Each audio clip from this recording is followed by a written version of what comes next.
Well, g'day, I'll Swishbone here. I'm coming back in for another vlog, quick review. This is not to do with F1 actually, this is to do with gaming in general. Reason is that, as we all know, on Friday the UK is getting what I believe is a currently unique price drop on the Xbox One. It's going to come down to £399 with a game. I forgot what the game title is, it's a new one, so I didn't really say it. I think that works out about $580 to $600, so still a very, very hectic price to pay. And it's still not competitive against the PS4, which is £350. So Microsoft have really got to pull out the stops here. Now, I'm not really excited about the current, well, what I say is the new generation of games. Main reason being, I've heard a bit of feedback that the games aren't that big of a step up. I've seen reviews from the likes of Angry Joe, I've heard the likes of other gamers on Xbox Live telling me that they're okay but nothing special. Some have even said some of the current titles are actually better, which is a big concern. Now, the reason I'm vlogging here today is that I was in one of the local cities near to me and I was picking up some basic details and I needed to have something specially made. Now, rather than spend 15 to 20 minutes waiting round for it to be knocked up and brought out, I just thought, I'm going to go and check out the local stores, I'm going to go and have a look around. So I did. And I ended up in all of places in game. Now, I was actually interested in here because I've started playing Portal 2, which I got for £6.50. Really loved it, and a friend of mine said try and pick up Portal 1. Thought, if that's that one, if it's £6.50 on Xbox Live for the sequel, maybe the prequel's out there at a cheap price. Didn't see a copy, but I did see, as I was about to leave the store, an Xbox One. I saw that Forza 5 was available for it for £55, brand new. That's excruciatingly expensive for a new game. But I picked up the Xbox controller because it's the first time I'd actually seen one on open display. Can't say I was impressed with the controller. It didn't feel as nice to hold. I've got big hands, as you can tell, and it didn't quite fit my hands as well as the previous generations did.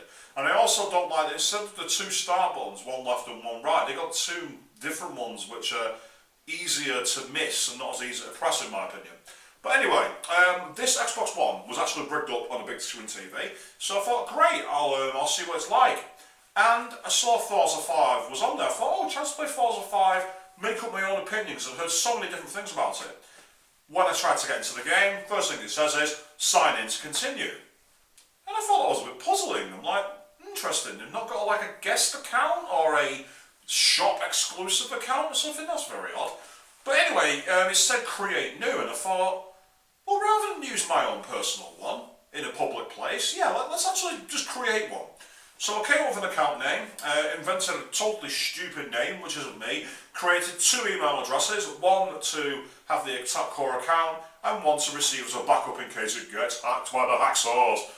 Not that anyone's going to use it, because I'm certainly not going to. It's a backup account that I can fall back on if I need to. I don't intend to use it anytime soon. So, what happens next? This gets accepted. And I thought, great, now I can mess around with the console, just have a look at it, see what. And I hit Forza 5. And the first thing I see is a video of New York. And I'm thinking, what the hell has this got to do with motor racing?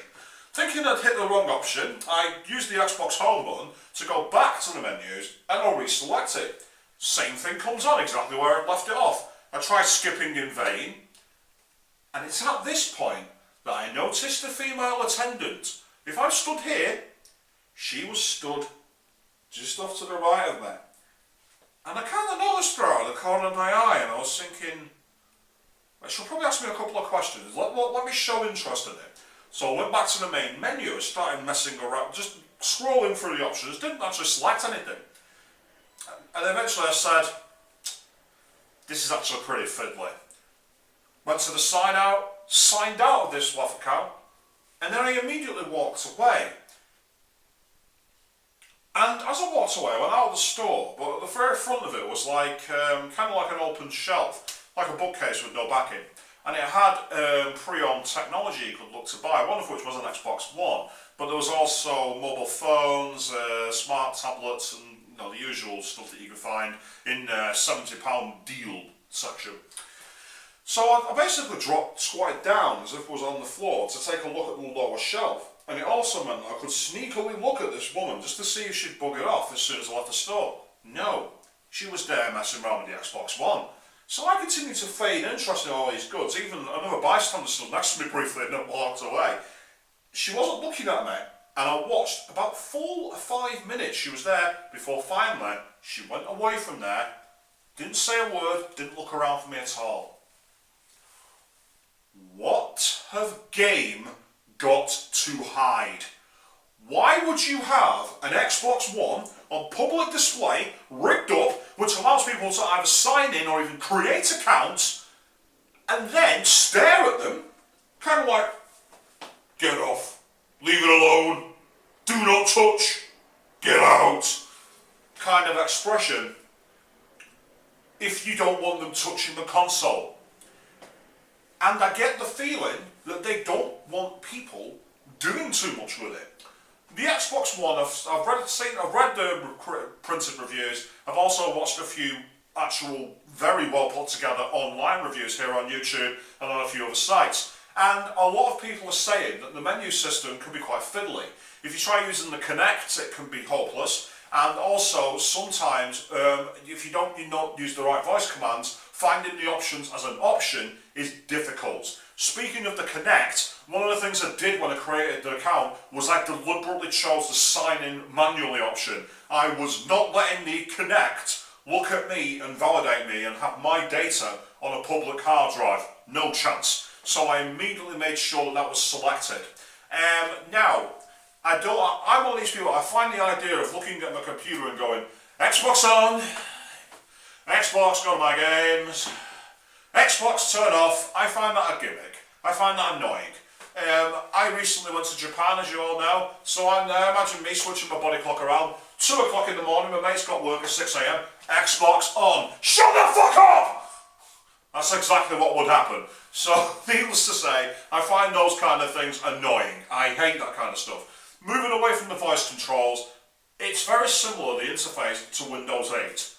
I have a Windows 8 laptop, and I hate Windows 8. It annoys me so much. It's the only OS and operating system where I have to physically jerk my mouse around to be able to get the shutdown option to display.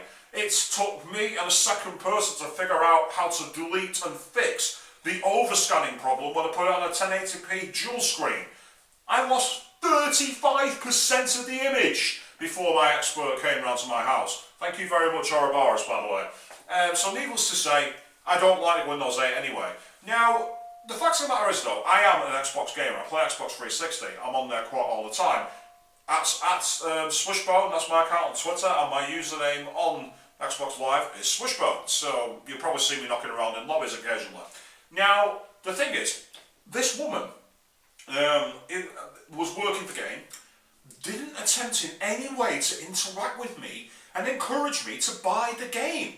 So, think about it, right? Imagine I was ignorant of the £400 price drop that's coming.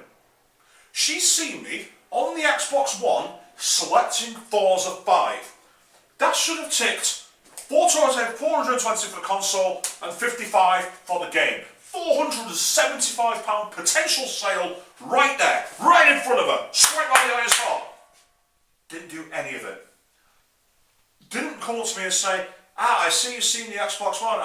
Do you play the Xbox at the moment, sir?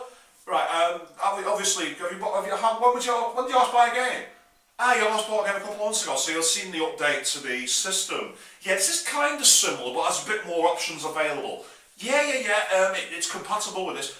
Reel off the specs, reel off what's coming, do all that kind of stuff. That's what I would have expected. Really encourage me to take a look. And she said, so what is it you find in Fiddler? Yeah, that catches quite a few people out, but if you go down here, that's how it works. And I'd be like, right, that makes sense now. Now I understand. Bit of friendly banter, 5 minutes of that, and potentially I could have put hundreds and hundreds of pounds in their till. Instead, this woman just glared at me like this. So, for those of you who are thinking of upgrading and are thinking of considering going for the new consoles, I have a top tip for you. boycott game, because for service like that, why should you pay their wages?